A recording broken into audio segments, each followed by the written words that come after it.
গোপাল বাবা, আমাকে এই মন্দিরের পেছনে কেন নিয়ে এসেছিস? কোনো জরুরি ব্যাপার নাকি? আমার প্রশ্ন শুনে আমার ছেলে গোপাল একটা দীর্ঘশ্বাস ফেলে আমাকে বলল, ওই দেখুন মা, বাবা আমাদেরকে রেখে এসব করছে এখন।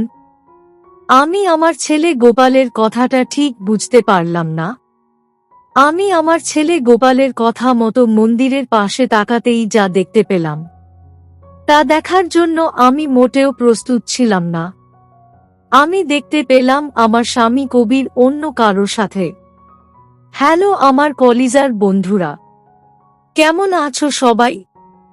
প্রতিদিনের মতো আজও আমি তোমাদের মাঝে নতুন একটি ভিডিও নিয়ে হাজির হয়েছি। আজ আমি তোমাদের বলবো আমার নিজের আপন ছেলের সাথে আমার জীবনের আরও একটি অসাধারণ সত্যি গল্প। আমি জানি এমন গল্প হয়তো তোমরা এর আগে কখনো শোনোনি। আমি শতভাগ সিওর হয়ে বলতে পারি আজকের ভিডিওটা দেখার পর তোমাদের জল আসবে। তাই তোমাদের অনুরোধ করছি সম্পূর্ণ ভিডিওটি দেখার। তো বেশি কথা না বলে চলো গল্প ফিরে যাই। আমি পূর্বী, আমার বয়স ৩৫। আমি একজন সম্ভ্রান্ত হিন্দু পরিবারের মেয়ে।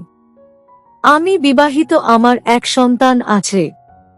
আমার স্বামীর নাম কবির আর আমার ছেলের নাম গোপাল। আমি আমার স্বামী ও সন্তানকে নিয়ে দিল্লি শহরে থাকি। আমার স্বামী কবির পেশায় একজন ডক্টর। কবিরের সাথে আমার পরিচয় হয় ইউনিভার্সিটিতে পড়াশোনার সময়। কবির আর আমি একই ভার্সিটিতেই পড়াশোনা করতাম। আমি পড়াশোনায় তেমন একটা ভালো না হওয়াতে আমার পড়াশোনা বেশি দিন স্থায়ী হয়নি। আমার পরিবার আমাকে সাফ সাফ জানিয়ে দেয় যে হয় ভালো করে পড়াশোনা করতে আর নয়তো পড়াশোনা ছেড়ে দিতে। আমি তখন আমার মনের কথাটাই শুনলাম। আমি পড়াশোনা ছেড়ে দিলাম। পড়াশোনা ছেড়ে দেওয়ার পর আমার বাবা মা আমার জন্য পাত্র খোঁজা শুরু করে দিলেন। তবে আমার মনের মাঝে তো অন্য কিছুই চলছিল। আমি মনে মনে আমার ভার্সিটির বন্ধু কবিরকে পছন্দ করতাম। আর একদিন সুযোগ বুঝে সেই কথা আমি আমার বাবা মাকে জানাই।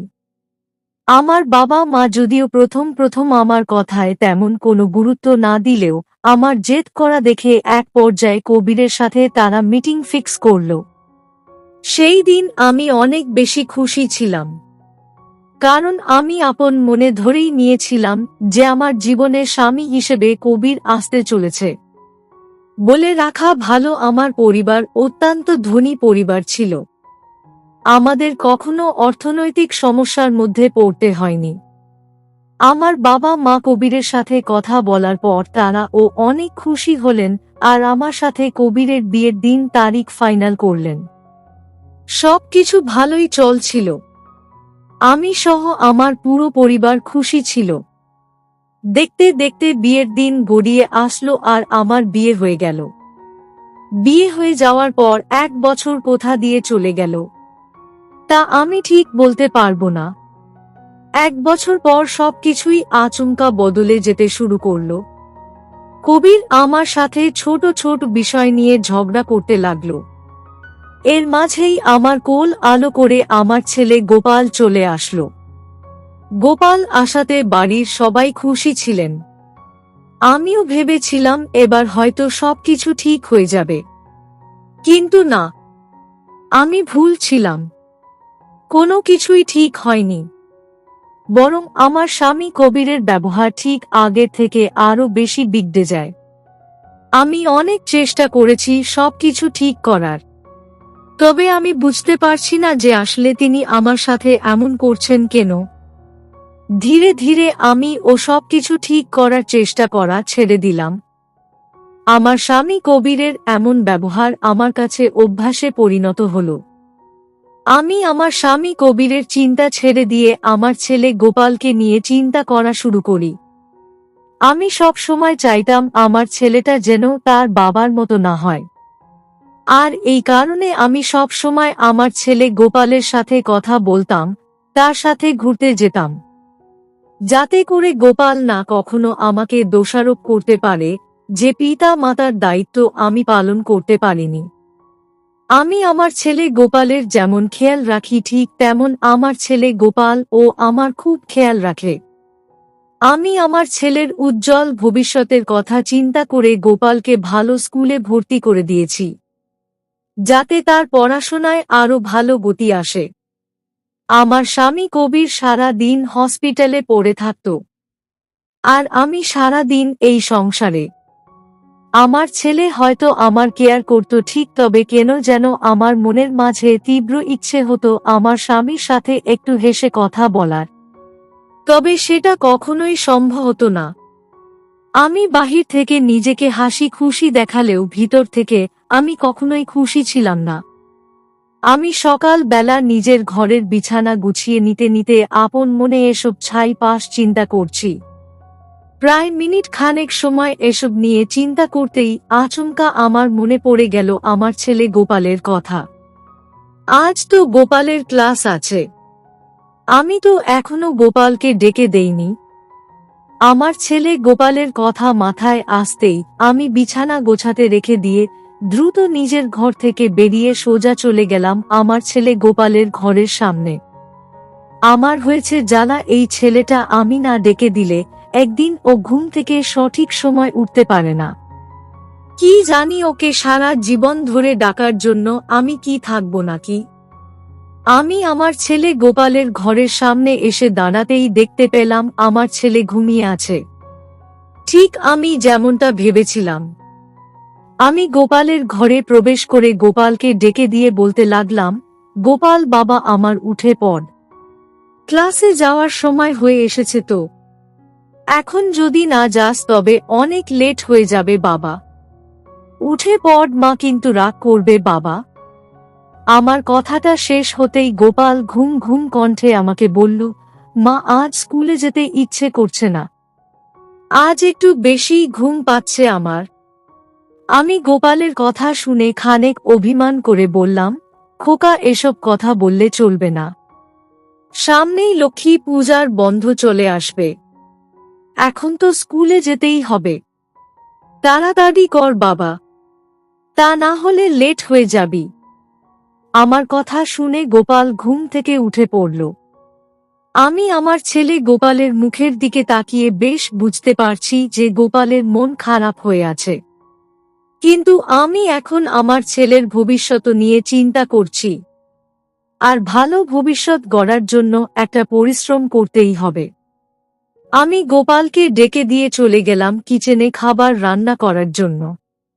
ওইদিকে আমার ছেলে গোপাল ও ঘুম থেকে উঠে ফ্রেশ হয়ে নিতে চলে গেল। গোপাল ফ্রেশ হয়ে খাবার খেতে আসতেই আমি গোপালকে উদ্দেশ্য করে বললাম, গোপাল বাবা, আমি তোকে বলেছি না পড়াশোনায় কখনো ফাঁকি না দিতে, তুই কি মায়ের কথা শুনবি না বল? গোপাল বাবা, আমার তোকে নিয়ে অনেক আশা, তুই একটা আদর্শ মানুষ হবি। আমি যেন সব সময় আমার ছেলেকে নিয়ে গর্ব করে কথা বলতে পারি, আমার ছেলের জন্য আমার মাথা উঁচু হবে। তুই কি চাস না এমনটা হোক বাবা? আমার কথাটা শেষ হতেই আমি দেখতে পেলাম গোপালের চোখের কোণে নোনা জল। আমি জানি আমার ছেলে গোপাল কখনোই আমার কষ্ট দেখতে পারে না, আমার চোখের জল দেখলে তার ও কষ্ট হয়। গোপাল আমাকে বলল, মা আপনি আর চিন্তা করবেন না, আজকের পর থেকে আমি আর কখনো স্কুল ফাঁকি দিব না, আমি মন দিয়ে পড়াশোনা করব, এই আমি আপনাকে কথা দিলাম। আমি গোপালের কথা শুনে অনেক খুশি হলাম। আমি তো এটাই চাই যে আমার ছেলে গোপাল যেন ভালো করে পড়াশোনা করে মানুষের মতো মানুষ হয়, তবেই তো মা হিসেবে আমি খুশি হব। আমি গোপালের টিফিন রেডি করে দিয়ে গোপালকে স্কুল বাস অবধি এগিয়ে দিয়ে আসলাম। গোপাল স্কুলে চলে যাওয়ার পর আমি পুনরায় আমার ঘরে এসে বিছানা গোছানোর কাজ শুরু করলাম। বিছানা গোছানোর শেষ করে আমি অন্য সকল কাজ সেরে নিয়ে মার্কেটে চলে গেলাম। আসলে রান্না করার মতো কোনো জিনিস বাড়িতে নেই, তাই আমি মার্কেটে এসেছি কিছু সবজি নিয়ে নিতে। আমি মার্কেটে এসে এদিক ওদিক ঘুরে ঘুরে সবজি ক্রয় করছি। এমন সময় আচমকা আমার চোখ পড়ল রাস্তার পাশে দাঁড়িয়ে থাকা একটা গাড়ির দিকে। দূর থেকে গাড়িটার দিকে তাকাতেই আমি চিনতে পারলাম এটা আমার স্বামী কবিরের গাড়ি। তবে এটা বুঝতে পারছি না এই অসময়ে কবির এখানে কেন। কবিরের তো এখন হসপিটালে থাকার কথা। আমি আপন মনেই ছাই পাশ চিন্তা করতে লাগলাম। না, এমন ভাবে দূর থেকে ভাবতে থাকলে তো চলবে না। আমাকে বিষয়টা একটু কাছ থেকে বুঝতে হবে। আমি নিজের মনের মাঝে চলে আসা ভাবনাগুলোকে পরিষ্কার করার জন্য এগিয়ে যেতে লাগলাম আমার স্বামী কবিরের গাড়ির দিকে। আমি আমার স্বামী কবিরের গাড়ির দিকে এগিয়ে আসতে নিতেই আচমকা গাড়িটা স্টার্ট হয়ে গেল, আর আমার সামনে দিয়েই গাড়িটা বেরিয়ে গেল। আমি শতভাগ শিওর এই গাড়িটা আমার স্বামী কবিরের। আমি গাড়ির পেছনে দাঁড়িয়ে কয়েকবার চিৎকার করে গাড়িটাকে থামার জন্য বললাম, তবে গাড়িটা থামল না। আমি বেশ কিছু সময় ঠাই দাঁড়িয়ে থাকার পর অতঃপর নিজের মাথা থেকে এসব কিছু ঝেড়ে ফেলে সবজি ক্রয় করার জন্য চলে গেলাম। আমি মার্কেট থেকে সবজি ক্রয় করে নিজের বাড়িতে ফিরে আসলাম। আমি নিজের বাড়িতে এসে রান্না শেষ করে নিয়ে নিজের ঘরে চলে আসলাম। আমি ঘরে এসে আপন মনে আজকের বিষয়টা নিয়ে চিন্তা করতে থাকলাম। কোনো কিছুই যেন মাথায় কাজ করছে না আমার। বারবার মনে হচ্ছে আমি হয়তো ভুল দেখেছি। তবে কেন যেন চোখের দেখা বিষয়টাকে আমি মাথা থেকে বের করতেই পারছি না। দুপুরে পর আমার ছেলে গোপাল বাড়িতে ফিরে আসলো। আমার ছেলে গোপাল বাড়ি ফিরতেই সোজা আমার কাছে ছুটে চলে আসলো সে। গোপাল আমার কাছে আসতেই আমার মুখের দিকে তাকালো। আমার মুখের দিকে তাকিয়ে আমার মুখটা মলিন দেখে আমার ছেলে গোপাল আমাকে জিজ্ঞেস করল, মা, আপনার মন খারাপ কেন? আমি তো স্কুলে গিয়েছি, তবু কেন আপনার মন খারাপ? আমি আমার ছেলে গোপালের প্রশ্ন শুনে খানিক হাসার চেষ্টা করে গোপালকে বললাম, আরে কোথায় আমার মন খারাপ? আমার মন ঠিক আছে। তুই স্কুল থেকে বাড়িতে ফিরে এসে সোজা আমার ঘরে কেন চলে এসেছিস? যা গিয়ে ফ্রেশ হয়ে নে আগে, তারপর খাবার খেতে আয়। আমার কথাটা শুনে গোপাল বলল, আজ আমি খাবার খাবো না মা। আগামীকাল তো স্কুল অফ, তাই স্কুলে সকল বন্ধুরা মিলে ছোট্ট একটা পার্টি দিয়েছিলাম, সেখান থেকেই খেয়ে এসেছি আমি। আপনি খাবার খেয়ে নিন মা। এই বলে গোপাল নিজের ঘরের দিকে চলে গেল। আমার ছেলে গোপাল আমার ঘর থেকে বেরিয়ে যেতেই আমি একটা দীর্ঘশ্বাস ফেলে বসা থেকে উঠে দাঁড়ালাম। অতঃপর চলে গেলাম দুপুরের খাবার খেয়ে নিতে।